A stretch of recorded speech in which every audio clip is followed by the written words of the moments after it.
Juste avant de commencer la vidéo, n'hésitez pas à vous abonner, à liker et bien sûr à déclencher la petite cloche de notification.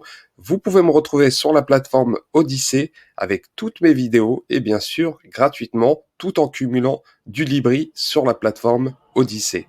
Allez, c'est parti. Hello la team, bienvenue sur ma chaîne, c'est 99 Crypto. Aujourd'hui, on va parler de l'Ethereum avec l'arrivée de The Merge. Ça va être super important car ça arrive très bientôt, une vingtaine de jours. Donc, c'est une date qui va être très décisive pour la blockchain Ethereum. Bien sûr, on va aller juste avant regarder le marché actuel qui est rouge, très rouge, je dirais. Même le Bitcoin a perdu 3% et actuellement, il est autour des 20 815 $. Donc, actuellement, c'est assez compliqué. C'est un marché qui qui peut réellement basculer en baisse si le Bitcoin descend en dessous des 20 000. Donc, il faudra voir comment ça va évoluer. Mais en tout cas, ça va être intéressant. L'Ethereum actuellement à 1596 $. Hein. Peut-être que c'est une belle entrée. En tout cas, je ne sais pas. Mais il faut voir comment ça va évoluer. Cette semaine, il a perdu 5,8%. Et ce mois-ci, il a plus 10% malgré tout. Et on peut voir le BNB, hein, le BNB qui est malgré tout en positif ce mois-ci, mais qui perd 4,1% aujourd'hui, hein, ce qui est énorme. Et bien sûr, XRP, Cardano, Solana, hein, Cardano qui perd 2%, Solana 6,4%. Solana a pris une belle claque et vraiment intéressant. Le prix actuel, 33 $. S'il descend en dessous des 30 $, sûrement je vais acheter du Solana car ça peut être intéressant sur le long terme. Et Cardano qui perd 2%, Dogecoin à 3,1% de baisse, Polkadot il perd 4,3%, Shiba Inu 4,5%, on dirait qu'il va reprendre son prix initial il y a quelques semaines, il était autour des 0,001 et actuellement il a pris une très très belle correction, mais malgré tout il est en progression de 22%. Avalanche qui a baissé à 4,5% aujourd'hui. Avalanche qui réellement chute réellement et autour des 21,80 alors qu'il y a quelques semaines il était à 30 $. Donc belle claque. Et on peut voir que le terme classique ce mois-ci est à 30% malgré cette baisse de 5,7. Hein. Il fait le yo-yo, hein, le terme classique. Actuellement, il est à 34,89 $ malgré tout, mais ça reste positif ce mois-ci. Donc, ça va être intéressant de voir comment le terme classique va se comporter pendant l'arrivée de The Merge. Et c'est la question qu'on va se poser, car il y a énormément de news concernant le terme. Hein, donc, plus de que 14 jours pour tenter de décrocher 1 million de $. Hein. Qui veut gagner des millions? Donc, le réseau Ethereum s'apprête à vivre un moment historique. Donc The Merge bientôt déployé, hein, donc ça c'est la dernière ligne droite. Donc la pression est au max pour l'Ethereum, mais en tout cas ça va être très intéressant de voir tout ça. Et bien sûr, selon l'article que je mettrai en dessous de la vidéo, donc la transition Proof of Stake comprend deux phases très importantes. La mise à jour du Beacon Chain via la mise à jour de Bellatrix et bien sûr la mise à jour de la chaîne Proof of Work via la mise à jour Paris. Donc ça va être intéressant de voir tout cela.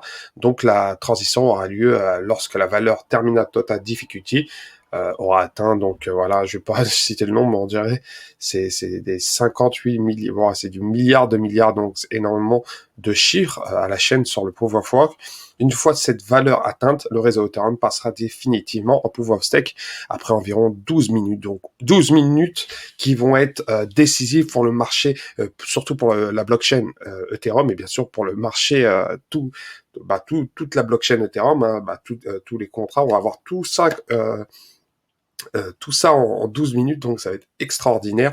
Donc là, on peut voir tous les détails de la prochaine The Merge entre l'off-chain, la on-chain, entre le 22 août 2022. Donc on peut voir les procédés entre le 10 et le 20. On passe en Paris, mais on peut voir ici le 6 septembre, la transition en Proof of Work en Bellatrix, puis on passe en Paris, et derrière, il y a la finality after 12 minutes pour le Proof of Work. Ces 12 minutes vont être très très décisifs pour la transition Proof of Stake, mais ça va être super intéressant, ça va être, sincèrement, ça va être excitant, ça peut être dramatique et aussi magnifique. Donc, faut voir comment ça va évoluer, mais en tout cas, ça va être très intéressant de voir tout cela.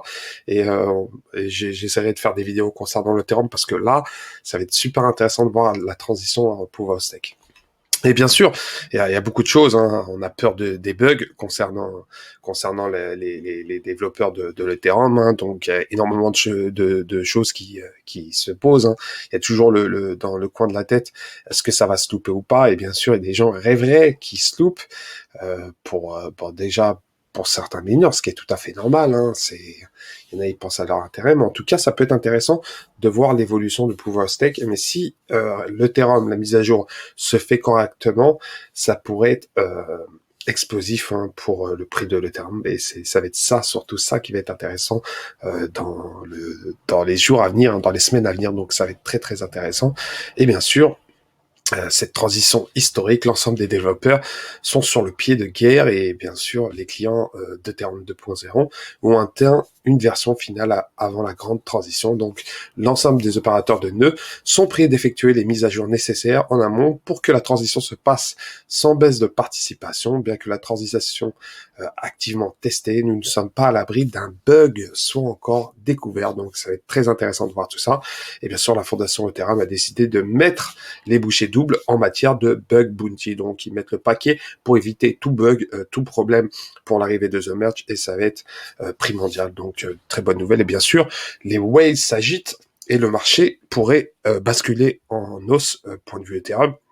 Et qui sait, peut-être arriver à la capitalisation du Bitcoin. Et ça, beaucoup n'en parlent pas. Qui sait, peut-être avec l'arrivée de The Merge, ça pousserait l'Ethereum à peut-être pas égal à Bitcoin, mais pas être loin, sincèrement, pas être loin. Et c'est là que ça va être intéressant, parce que là, j'ai en train de regarder la capitalisation. Bon, ils sont à 194 milliards. Le Bitcoin, il est à 397 milliards. Si, avec l'arrivée de The Merge, ça pourrait basculer beaucoup de choses et peut-être passer devant, qui sait. Je me pose la question, peut-être quelques heures, puis quelques minutes, l'Ethereum pourra surpasser le Bitcoin. Qui sait? On ne sait pas en tout cas, mais tout est possible. Et bien sûr, les waves s'agitent et bien sûr, actuellement le prix est très bas, malgré la hausse de ce mois-ci. Mais bien sûr, s'il retrouve son atterrage, déjà, ça serait exceptionnel. Mais en tout cas, ça va être très intéressant de voir tout ça. Donc, il y a beaucoup d'analyses techniques concernant cela. Bon, les analyses techniques, hein, chacun a son point de vue, mais en tout cas, ça va être intéressant de voir dans le mois de septembre, de voir tout cela. Donc voilà, concernant l'Ethereum. Pour ma part, je pense que la transition pourrait se faire sans problème, mais en tout cas, tous les scénarios sont possibles, et bien sûr, que ce soit le scénario catastrophique, que ce soit le scénario positif, bien sûr. Donc voilà, c'était 99 Crypto. N'hésitez pas à vous abonner, à liker et bien sûr à laisser un commentaire concernant l'arrivée de The Merge et votre avis, bien sûr, de l'arrivée de The Merge le 15 septembre. Ça va être super intéressant et je vous dis à la prochaine. Ciao, ciao.